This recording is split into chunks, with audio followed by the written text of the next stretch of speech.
Sorry, I had to stop because my husband was calling me.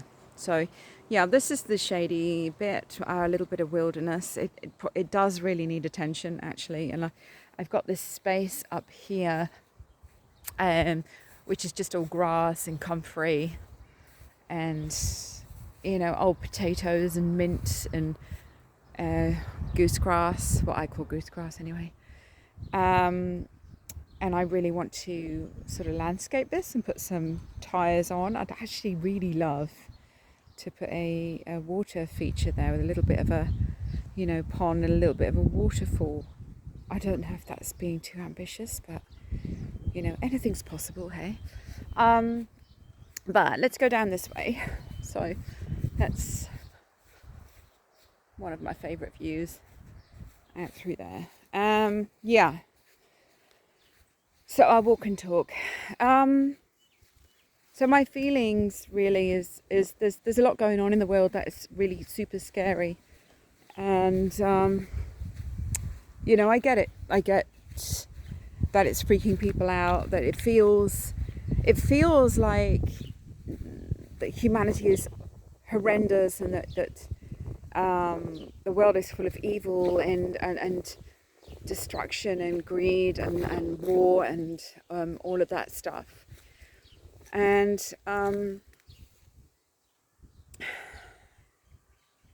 yeah, that's going on. But of course, it's always been going on, really. It's just that they want us to see more of it at the moment. And who do I mean by they? Well, I think you've probably cottoned on by now that there are controlling forces, and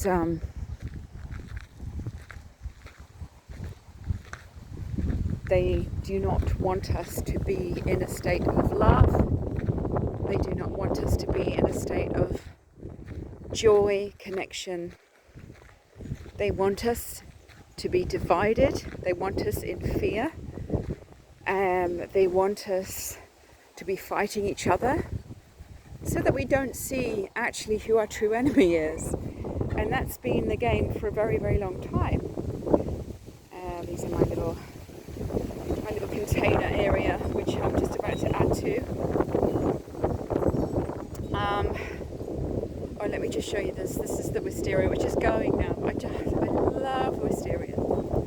And the lupins, which I put in as green compost, but I couldn't resist letting them go to flower this year because I don't think it really makes much difference to the green compost part of it, but I just wanted the joy of seeing them flower, and they're just coming out now. And the rhubarb, which has been there for a long time. That's our beehive, which is not inhabited at the moment, so I'm just sort of waiting for a swarm. Don't know whether that's going to happen. So this is my little tomato area, and I've got passion fruit and a new fig tree growing there, and some potatoes over there, and some kale. Yeah. Oh, I've got to turn the water off. Whoopsies. I'll do that now. Got to conserve the water.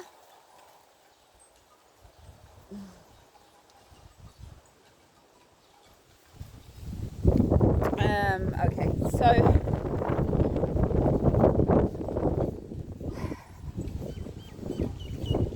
yeah, so they're creating the controlling forces create everything they possibly can to bring us into a state of fear and divide, and anger and hopelessness and powerlessness. Okay, and just watch that. Because it's dividing families. It has. The last few years, they talk about the next pandemic, so it's war, pandemic, war, pandemic. What's going to be the next scare event? You've got to start to realise that we're being manipulated here. Yes, there is nasty shit going on, we know that. But don't feel that it's a lot of bad guys out there, actually. I think mostly humanity is good, and really most of us just want the same thing, and that's safety and home, a comfortable home, family, and some space to just grow things and be abundant. You know, that's really, we all want the same thing, really.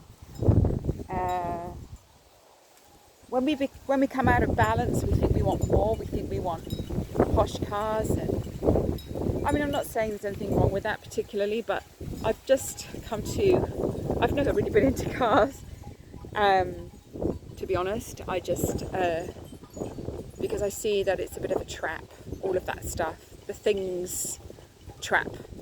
It doesn't bring happiness at all. But being connected to the earth and just being able to be with nature and be with your family and enjoy your naughty chickens destroying your crops and stuff. You know, that's what life's about, really, isn't it? The chicken just tripped over, that's funny. They're actually so entertaining, these chickens. They really are. They drive me potty. They dug everything up the other day. Oh my God, you little shit! Oh my God, what the... Get out! Oh, you little shithead! Oh my God! Right, okay, hang on a minute. Sorry about that. Ah. Oh my God! I can't believe those chickens. They're quite clever. Oh my God, I tried to sort that netting out earlier today because I was thinking those little bastards are going to be in there, and sure enough they are. I actually put it up for the birds, stop the birds eating the strawberries. The little bastards have found a way in. God, you little shits, go away. Anyway, as I was saying, so yeah, we got to laugh. We got to laugh at these things. So, New Earth. I think we are coming into it, but as we come into it, we are also going into the depths of the darkness, and this is duality in the, you know, this is duality all around us. This is what's happening. We have to go into that to find balance again, and this is what happens when we go through these massive shifts of ages. And what's happened is our memories have been wiped from when this has happened before. So it used to be that we would tell stories from generation to generation to generation, and we that's so important actually to do that. And we have forgotten who we are. We've forgotten our history, and so go back to the history that's been hidden from us, because the history that is in the books, the history that we're told in school, isn't really our history. It's just somebody's story, his story. It's not our story, okay? It's somebody else's story, and it's not true, and it's not real, and it's not serving us, because it's weakening us. So the only way we can come back to connection and joy, because actually that's a really good point, is that the history that we've been taught divides us. It's been created to divide us. So there's been a lot of lies around colour and ethnicity and wars between countries and slavery as well. It's not true that just the blacks were slaves, actually, but they would rather us believe that so that we can divide white and black and blame us and invent this whole thing of white supremacy. It's a myth. It's bullshit, because we have a common enemy. It's like the story with the ants, the red ants and the black ants in a jar, and they live together in harmony, and then somebody shakes the jar and then they start fighting each other and killing each other, right? But they don't realise that it's not the other group of ants, but the thing that's shaking the jar. And that's the situation we're in now. We've got to realise that something is shaking the jar. And it's time to come together. It's time to move into that new earth and create beautiful things. And remember all the good things that we are. And then we can change the shit up.